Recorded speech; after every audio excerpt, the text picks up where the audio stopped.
Znači kad ste u Banja Luci, obavezno na vožnju Daljak Čamcem, samo vi lagano. Hoćete vi jako? Pa mogli bi. Pa koliko imate? U djeliću sekunde lijepa Banja Lučanka odlazi u vječnost gdje će da se sretne sa svojim dragim. Ukoliko ostajete samo jedan dan u Banja Luci i zanima vas kako najbolje iskoristiti vaše vrijeme ovdje, u ovom videu pokazat ću vam šta se možete obići za 24 sata u gradu. Saznaćete i gdje je to dobra hrana, gdje je dobar provod, a otkrit ću vam i jedno skriveno mjesto koje mi lokalci znamo, a koje će vas bez dileme oduševiti.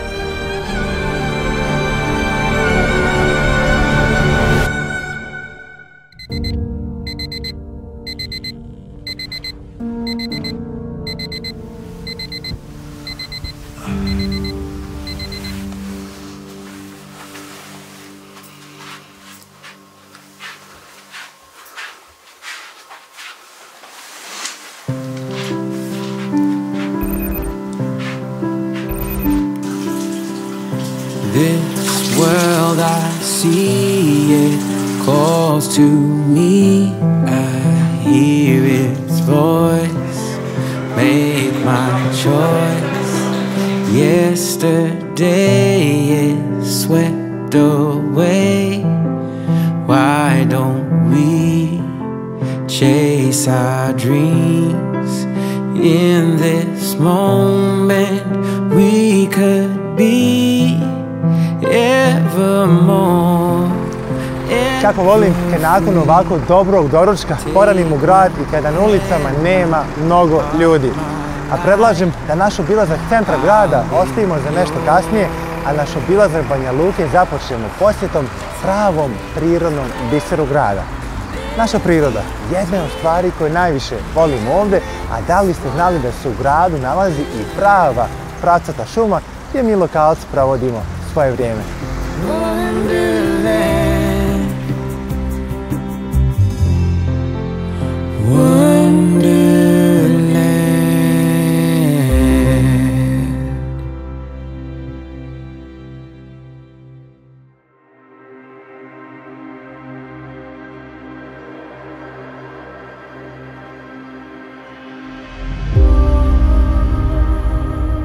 Dobrodošli u pravu oazu prirode i mjesto čiji svjež vazduh i zelenilo vam pomažu da izbacite sve ono negativno iz sebe. Banj Brdo, u narodu poznato i kao Šehidluci, nalazi se na visini od 431 metra i sa njega se pruža najbolji pogled na grad. Uz to, izletište je bogato šumom, stazama za šetnju i planinarenje, izvorima vode za piće, kao i uređenim mjestima za odmor i razonodu namijenjenim za ljude svih uzrasta. A na vrhu Banj Brda nalazi se memorijalni spomenik palim krajišnicima bijelo poznatog jugoslovenskog kipara Antuna Augustinčića.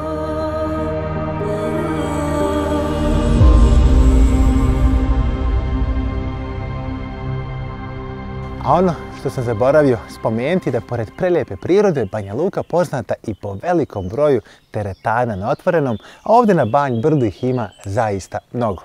Ali ima bolji način nego započeti dan nego sa jutarnjim treningom. Imam ja par prijedloga, možda neka koljenca, ćevapi, neki sočan burek. Šta misliš, Roberte? Pa pome, onda nešto ovako, a? Ovo je već puno bolje.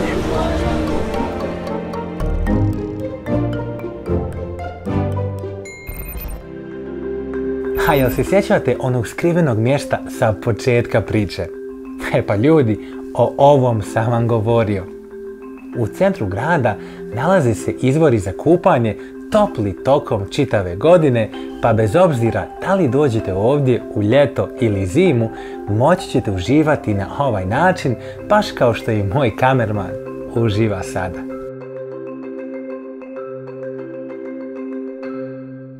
A nakon što se vratite sa Banj Brda i ponovo nađete u centru, preporuka da vaš obilazak starog dijela Banja Luke započnete posjetom Tvrđavi kastel, najstarijem spomeniku u gradu koji datira još iz 16. vijeka i koji je napravljen za potrebe odbrane od Austrije.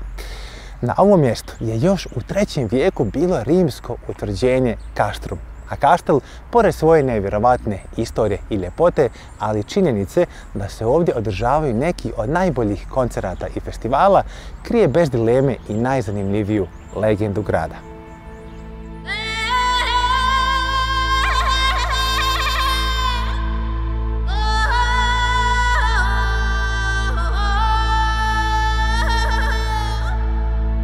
Nekada davno, u vrijeme kada su ljudi živjeli u miru, ljubavi i harmoniji, ulicama Banja Luke šetala je Safikada, kako kažu, jedna od najljepših djevojaka tog vremena. Skromno je koračala kaldrmom Banja Lučke čaršije i svojom pojavom skretala pažnju mnogih muškaraca. Ali ipak, njeno srce pripadalo je samo Omeru, vojniku koji je služio na obližnoj tvrđavi Kastel. Njihova ljubav bila je velika poput Turskog carstva i jaka kao zidine Kastela. Bili su sigurni da ih ništa nikada neće rastaviti. Ali sudbina je ipak htjela da bude drugačije. Omer je uskoro pozvan u rat koji se spremao na Dalekom istoku, a kao ponosan i savjestan vojnik znao je koja je njegova dužnost, pa tako tužna srca napušta Safikadu i odlazi na put bez povratka. Nedugo nakon rastanka stigao je glas da je njen dragi poginuo, a Safikada, sva shrvana od bola, dolazi ovdje na tvrđavu Kastel u najljepšoj bijeloj vječanci te staje ispred topa koji ispaljuje tačno u podne. U djeliću sekunde lijepa Banja Lučanka odlazi u vječnost gdje će da se sretne sa svojim dragim.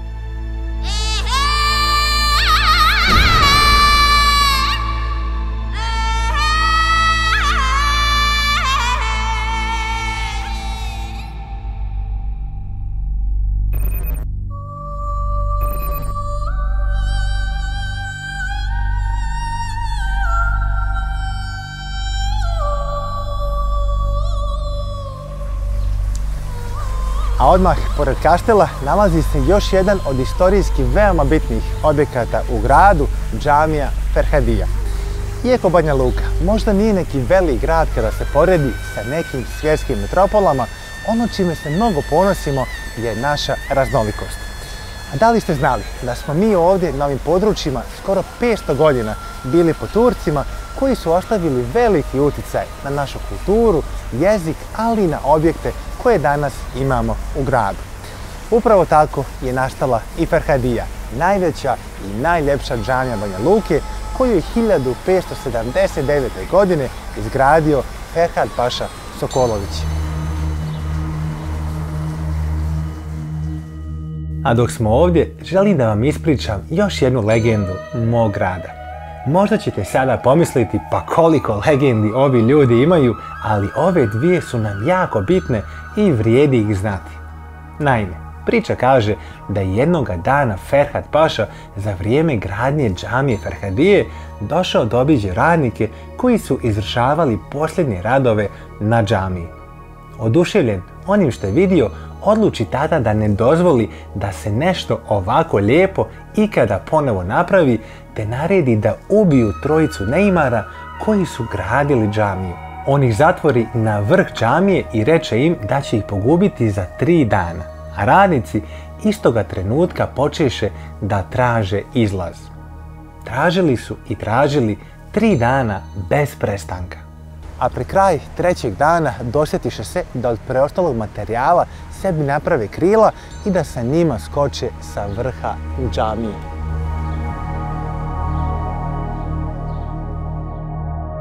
Kada je Ferhat Paša došao 3. dana u džamiju sa namjerom da pomiluje zatvorenike, nije našao ni jednog od neimara.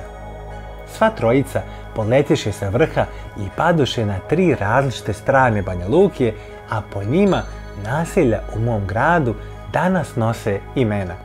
Petar na današnji Petrićevac, Pavle na današnji Pavlovac, a treći prilikom leta pade na desnu obalu Vrbasa te slomi jedno rebro, pa taj dio grada nazvaše Rebrovac.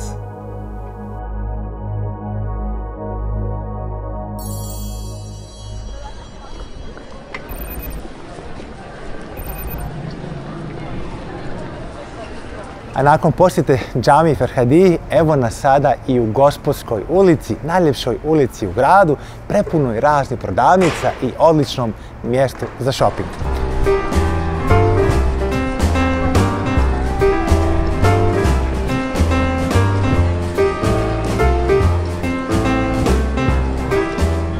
Ono što je veoma zanimljivo za ovo mjesto je da je prije nekih 200 godina ovdje bila jedna obična baruština imena Muslina bara. Tada izvjesni Tomo Radlović odlučio da ovdje otvori prvu prodavnicu i daje joj ime Albanija. Njegov cilj bio je da privuče bogatije klijente, odnosno gospodu, te da se riješi oni koji nisu ništa kupovali, već samo razgledali. A vođen ovim planom, na jednu zgradu stavlja natpis Gospodska ulica, koji se kao neslužben naziv zadržao sve do danas.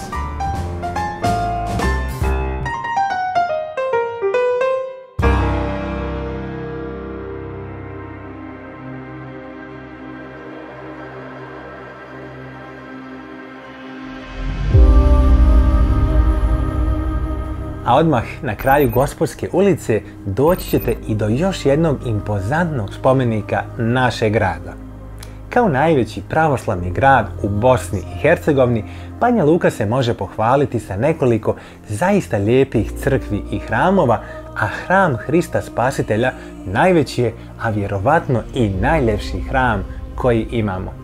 Od momenta izgradnje hram je postao jedna od najprepoznatljivijih građevina u gradu, ali na njegovu nesreću izgrađen je početkom najvećeg rata u istoriji svijeta i nakon samo 2 godine, 12. aprila 1941. godine, bombardovan je i uništen. Više od 60 godina nije uopšte postojao, a onda su 2004. godine odlučili da ga ožive koristeći zlato iz Sibira za njegove sjajne kupole i crveno-žuti kamen travertina porijeklom iz Mesopotamije. Hajde sada da zavjerim u hram i da vam pokažem kako lijepo izgleda iznutra.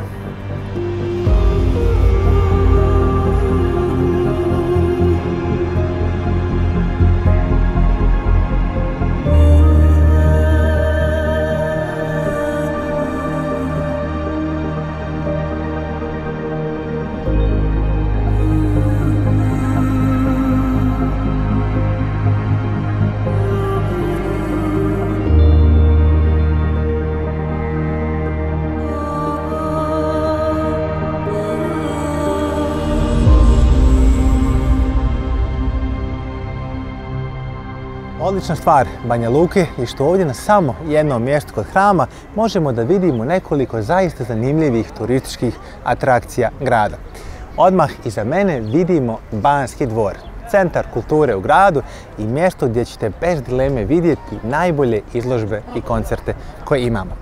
Odmah pored je i palata predsjednika, koji krase 2 prekrasne statue krajiških seljaka, a ovdje pored je jedan mali park sa možda ne toliko impozantnom statuom, ali onom koja je veoma bitna i značajna za nas koji živimo ovdje. Hajde da ju priđemo i da vam ispričam nešto više o njoj.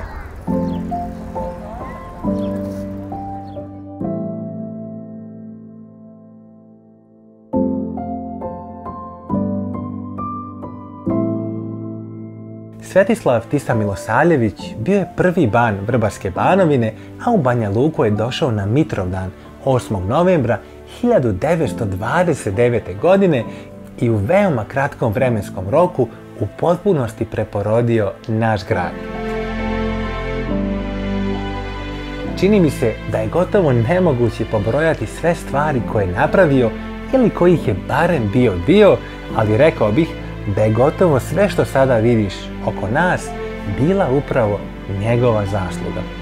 Da nije bilo njega, danas ne bi bilo ni Banskog dvora, ni palate predsjednika, ni mnogih škola, vrtića i drugih objekata u gradu. A sve što je uradio je za samo 4,5 godine koliko je bio ovdje, jer je Banja Luku napustio u aprilu 1934. godine i u nju se više nikada nije ni vratio. Malo prije sam spomenuo da ćemo se vratiti na ove kipove koji su zbog jednog detalja veoma bitni za naš grad. Naime, ovi kipovi predstavljaju krajiške seljake i nošnju koju su nekada nosili. A ovaj specifičan vez koji sada vidiš poznat je pod imenom zmijanski vez i to je jedini UNESCO zaštićen simbol u čitavom gradu. U pitanju naime posebna forma veza koju su praktikovale žene na Zmijanju, jednoj visoravni pokraj Manjače. A ukoliko tražite dobar suvenir u gradu, on može biti odlična opcija. Najstariji eksponat zabilježen, koliko smo mi upoznati, je u Etnografskom muzeju Beogradu iz 1870. godine. Naš muzej posjeduje isto jako veliki fond ti originala i mi radimo, svi naši proizvodi, odnosno vezovi na našim proizvodima su rađeni po originalima. Radi se na bijeloj podlozi. Ovdje je recimo prikazan vez ognjila sa jedne zmijenske marame koju je jedna naša članica nam poklonila da uradimo, skinemo taj vez sa nje, original, dekoracija u kući. To je recimo nešto što je onako kod nas jako poznato i prihvatljivo i od naših kupaca i od stranaca.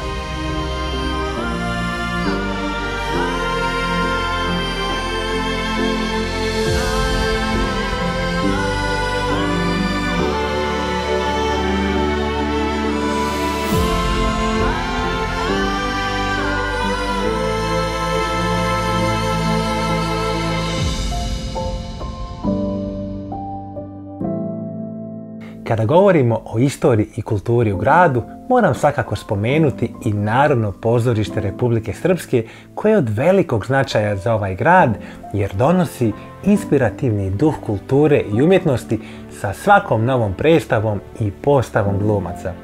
S obzirom na to da lično poznajem neke glumce ovoga grada i znam sa koliko želje i energije kreiraju svaki novi projekat, toplo vam preporučujem da u vrijeme koje budete proveli u našem gradu ostavite barem sat ili dva da pogledate jednu dobru predstavu i sami se uvjerite koliko su ovi ljudi talentovani i dobri.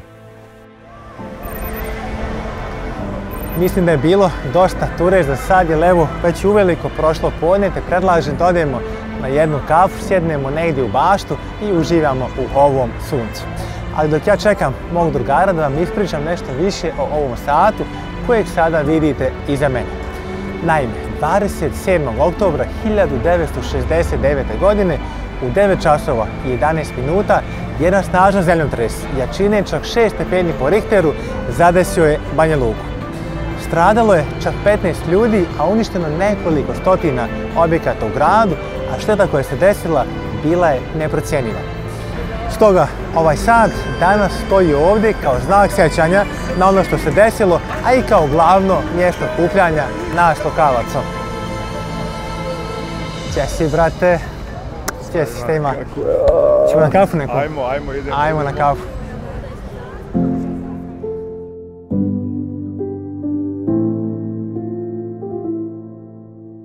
Ja kontam, mada Alcaraz je baš dobar i kako je čovjek odigrao turnir u Madridu generalno i kako udara lopte. Znaš, kad nisam, otkad igram tenis, kad ti igraš tenis, nisam vidio nikad nikoga u toliko godina da onako udara jako loptu sa onako malo godina generalno. Da. Baš je brutalan lik. Nema, dobar je, mada eto ne treba odbaciti Nadala. Rafa, stara škola. Ovako često prolaze dani u Banja Luci. Sjediš na kafi sa tebi dragim ljudima i jednostavno uživaš u danu. Pričaš neke svoje priče koje te čine srećnim i uživaš u ovom trenutku. All this time you have been on my mind and all the reasons why we're still in love. A kada završiš sa ispijanjem kafe i išćefiš do kraja, red je i da se nešto pojede. Zar ne? Ćao, izvolite. Ćao, može za mene jedna srednja porcija ćevapa. Može. Za piće? Za piće ništa, hvala puno. A u Banja Luci ne postoji poznatije jelo od ćevapa, čija je tradicija stara gotovo 100 godina. Svaka osoba će vam reći neko drugo mjesto u gradu, a mi smo sada kod Muje, najpoznatije ćevabdžinice u gradu, te ćemo poručiti u stranju porciju da nam ostane malo prostora i za neko naredno jelo.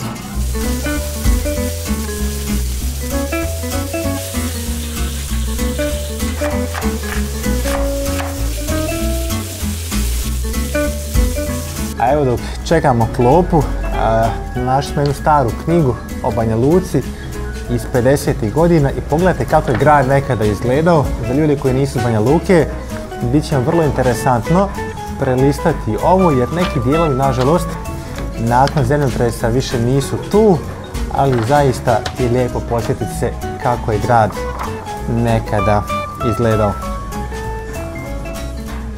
Još jedna lokacija koju vam toplo preporučujem da posjetite ukoliko ste u Banja Luci, koju danas nažalost nećemo stići, je ova katedrala Svete Bonaventure, katolička crkva koja se nalazi bukvalno u centru grada, u blizini Narodnog pozorišta.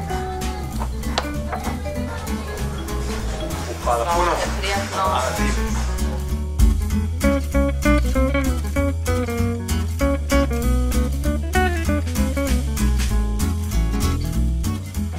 Kažu da je ovo jedna od najvećih pijaca u Bosni i Hercegovini, te koliko tražite svježe domaće voće i povrće, ne postoji bolje mjesto od ovog ovdje. Pogledajte samo kako svježe svo voće izgleda, stigle su nam i jagode.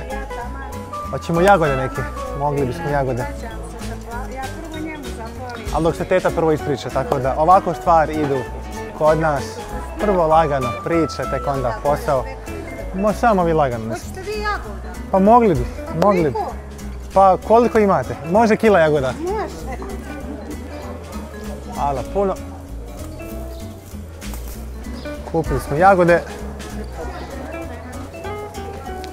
I teta nastavila priču usput. Ali nas ispoštovala. A pored svježeg voća i povrća možete naći i orašaste plodove. Da vidimo šta ćemo izabrati. Ako može 200 grama indijskih oraha, ako nije problem. Evo 10, izvolite. 10, evo izvolite. Hvala vama puno. Ugodan dan gospodine, prijatno. Hvala puno. A evo nakon ćevapa došli smo i na kažu najbolje pite u gradu, pite iz Posača. 2 porcije po 200 grama bureka za snimatelja i za mene. Idemo uživati ljudi.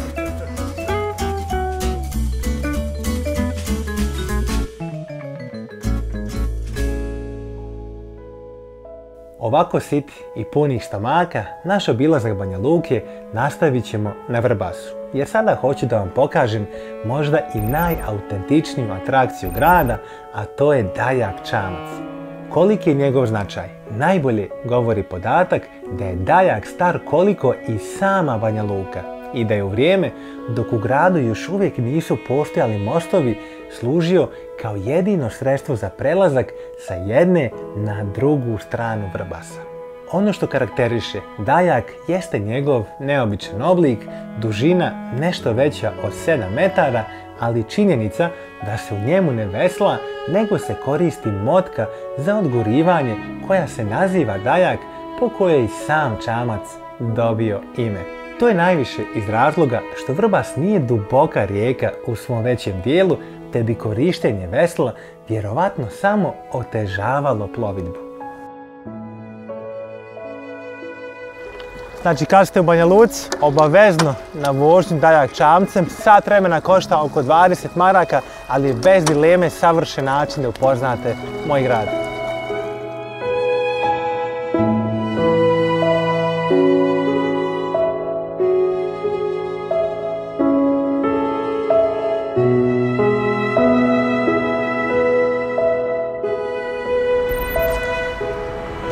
Evo ljudi, noć je skoro pala, idemo do našeg smještaja da malo odmorimo, da se presvučemo, idemo u izlazak. Inače, ovaj dan u Banja Luci proveo sam u Marriott hotelu smještenom u samom centru grada. Hotel raspolaže sa teretanom, 3 sale za sastanke, a uz to predstavlja jedini hotel u gradu koji ima opciju mobilnog čekiranja. Preporuka je da dok ste ovdje doživite zaista zanimljive vinske ili koktel večeri ili da se jednostavno popnete na Sky Bar na 11. spratu i uz piće uživate u ovom prekrasnom pogledu na grad. Ako postoji hotel u mom gradu koji bih iskreno preporučio, to je upravo Hotel Marriott.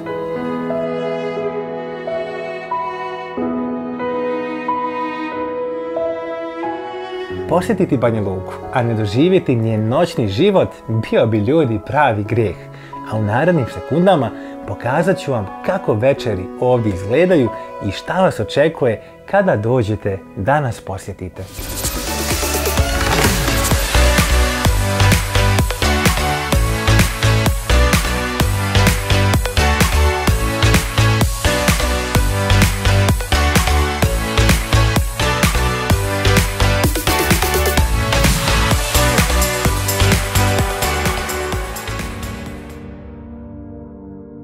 I to bi bilo to što se tiče ove posjete Banja Luci. Zaista se nadam da ste kroz ovaj video uspjeli doživjeti naš grad na pravi način i da će vam on pomoći ukoliko jednog dana budete dolazili ovdje.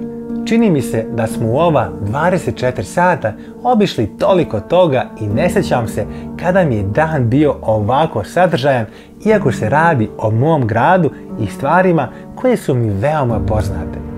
Izvinite mi ako sam na trenutke pretjerano emotivno opisivao neke stvari, ali ja zaista volim svoj grad i samo sam želio da vam ga predstavim na onaj način kao što ga i ja vidim, a to je kao najposebniji grad na čitavom svijetu. Veliki pozdrav iz Banja Luke ljudi, a mi se vidimo u nekoj novoj priči za putovanje.